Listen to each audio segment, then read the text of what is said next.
बिस्मिल्लाहिर्रहमानिर्रहीम। Dear students, हमारा जो लेक्चर है ये एफएससी सेकंड ईयर फिज़िक्स से रिलेटेड है और FSc second year chapter number 12 और हमारा जो टॉपिक है वो है एनर्जी स्टोर्ड इन कैपेसिटर, जो हम फाइंड करेंगे। आपको याद होगा जब हमने कैपेसिटर को डिफ़ाइन किया था प्रीवियस लेक्चर्स में, तो हमने कहा था it is device to store charge. तो चार्ज को स्टोर करने के लिए इस्तेमाल होता है। अगर हम ये कहें कि it is a device that is use for store या to store electrical potential energy को क्या करता है, स्टोर करता है।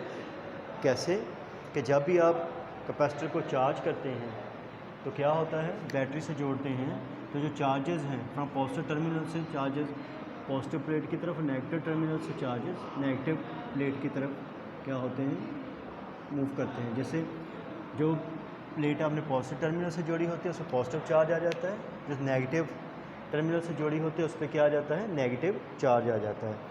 अब देखें, जब पहले चार्ज ज़ीरो था, उसके बाद जब आपने पोटेंशियल डिफरेंस प्रोवाइड करना शुरू की, तो जब लेट्स से कि जो फर्स्ट यूनिट था चार्ज का जो प्लेट पे आया, उसके बाद जब अगला यूनिट आपने चार्ज जो है वो बढ़ाना है, इंक्रीमेंट लानी है चार्ज में। फॉर एग्जांपल पहले से 1 कूलम चार्ज था, फिर आप जब और चार्ज बढ़ाओगे तो क्या होगा, जब पॉजिटिव चार्जेस पॉजिटिव प्लेट की तरफ जाएंगे तो वो क्या करेंगे, रिपेल करेंगे। तो क्या होगा, नेक्स्ट इंक्रीमेंट में के लिए, यानी चार्ज की नेक्स्ट इंक्रीमेंट के लिए स्टोर करने के लिए आपको क्या करना पड़ेगा, आपको वर्क डन करना पड़ता है। यानी जब चार्जेस को प्लेट्स के ऊपर स्टोर करने के लिए क्या करना पड़ता है, वर्क डन करना पड़ता है। जैसे जैसे चार्जेस जो हैं वो स्टोर होते जाते हैं प्लेट्स पे, वैसे वैसे तो वर्क डन करना पड़ेगा, वो उसकी मैग्नीट्यूड क्या होती जाती है, बढ़ती जाती है। क्यों? क्योंकि आपको और ज़्यादा काम करना पड़ेगा अगली इंक्रीमेंट के लिए चार्ज की। मतलब फॉर एग्जाम्पल पहले 1 कूलम चार्ज था, वर्क कम करना पड़ेगा, 2 कूलम चार्ज स्टोर हो जाएगा, तो नेक्स्ट इंक्रीमेंट के लिए आपको वर्क और ज़्यादा करना पड़ेगा। जब आपको वर्क करना पड़ेगा, वर्क अपीयर होता है as a electrical potential energy of the charges, तो चार्जेस की इलेक्ट्रिकल पोटेंशियल एनर्जी बढ़ जाती है। इसलिए हम कह सकते हैं कि जो कैपेसिटर है that is use to store electrical potential energy जो है वो स्टोर करने के लिए होता है।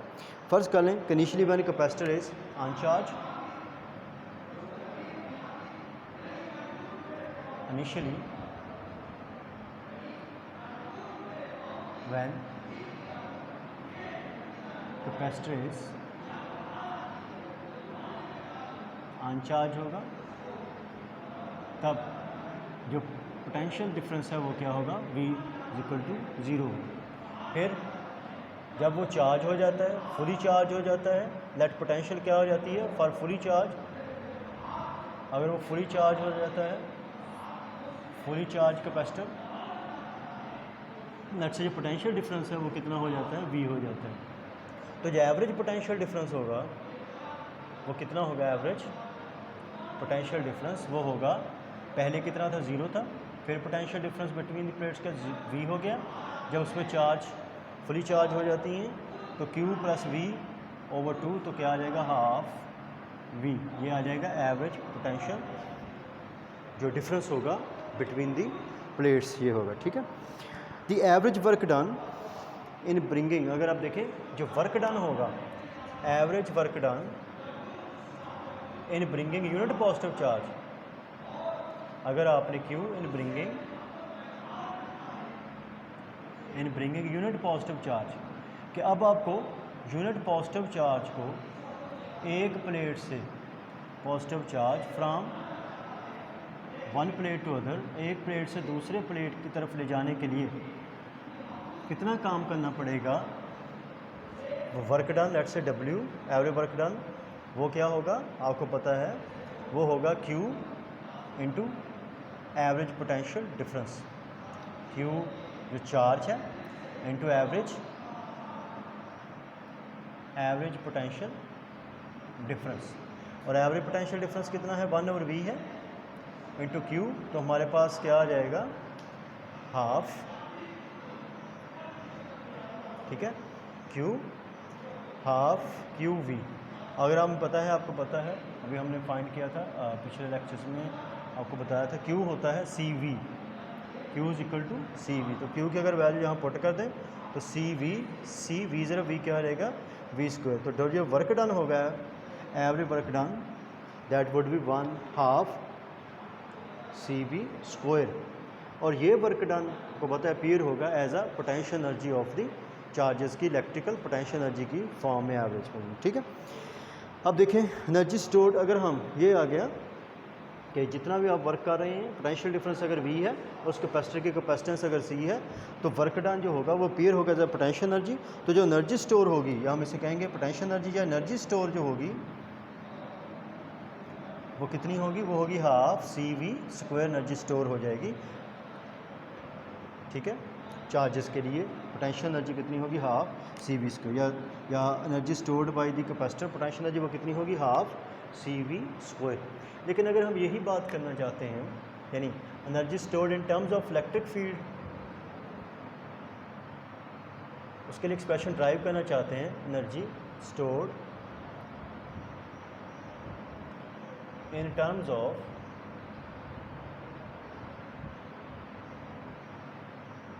ई इलेक्ट्रिक इंटेंसिटी की फॉर्म में, अगर हम इलेक्ट्रिक फील्ड की फॉर्म में, कि अगर हम ये कंसिडर करें कि जो एनर्जी है दो दैट इज़ जो एनर्जी स्टोर्ड इन कैपेसिटर है वो क्या है, एनर्जी जो अटेन करते हैं चार्जेस, जो कि potential electrical potential energy attain करते हैं चार्जेस, वो क्या है energy stored by the charge.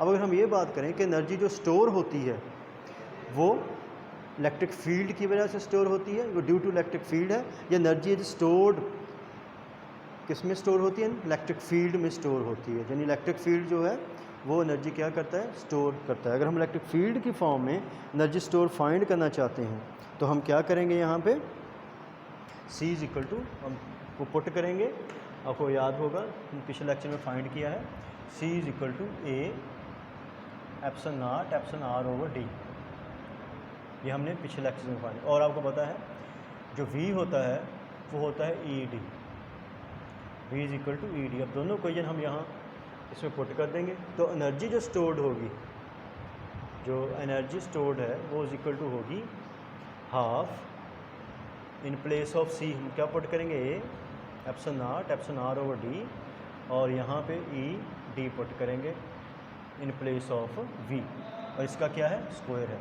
तो हमारे पास देखें ये हो जाएगा 1/2 epsilon naught epsilon R E² D² over D, जो T से स्क्वायर क्या हो जाएगा, कैंसिल हो जाएगा। तो हमारे पास जो A ये वाला छोड़ गए हम A, तो हमारे पास आ जाएगा 1/2 एप्सिलॉन नॉट एप्सिलॉन R, एक D से D कैंसिल, E², साथ क्या आ जाएगा ये A और ये D।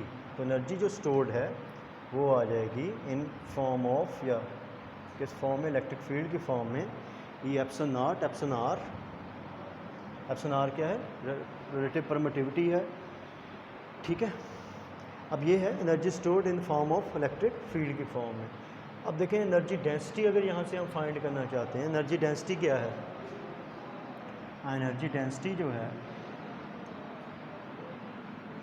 वो है अमाउंट ऑफ एनर्जी पर unit area, amount of energy पर यूनिट वॉल्यूम, कि कितने वॉल्यूम में कितनी एनर्जी जो है वो स्टोर हुई है, ठीक है। तो अब यहाँ से देखिए इस इक्वेशन से AD जो है वो इधर आके क्या हो जाएगा, डिवाइड हो जाएगा एनर्जी ओवर, आपको पता है AD क्या है, ये वॉल्यूम है, इधर आके डिवाइड हो जाएगा, ये क्या है वॉल्यूम, क्योंकि एरिया को अगर हम एक डिस्टेंस से, एक लेंथ से मल्टीप्लाई कर दें तो वो क्या बन जाता है, वॉल्यूम बन जाता है, तो वॉल्यूम हो जाएगा। तो AD क्या है, AD इज़ वो वॉल्यूम है, तो वॉल्यूम AD इधर आके डिवाइड हो जाएगा, एनर्जी पर unit volume is equal to 1/2 epsilon naught epsilon R E²। तो ये एनर्जी पर यूनिट वॉल्यूम क्या है, ये एनर्जी डेंसिटी है। तो एनर्जी डेंसिटी जो है, एनर्जी डेंसिटी एनर्जी पर unit volume equals 1/2 epsilon naught epsilon R, साथ हमारे पास क्या आ जाएगा E², ये आ जाएगा energy stored in form of electric field, और ये आ जाएगा एनर्जी डेंसिटी, ठीक है, यानी एनर्जी स्टोर्ड पर unit volume 1/2 epsilon naught epsilon R E²। E है value of electric field between the plates, और एप्सिलॉन R डाइलेक्ट्रिक का relative permittivity epsilon naught relative permittivity when free space, जब plates के दरमियान क्या है, फ्री स्पेस। तो उम्मीद करते हैं डियर स्टूडेंट्स आपको इस लेक्चर की समझ आ गई होगी। अल्लाह हाफ़िज़।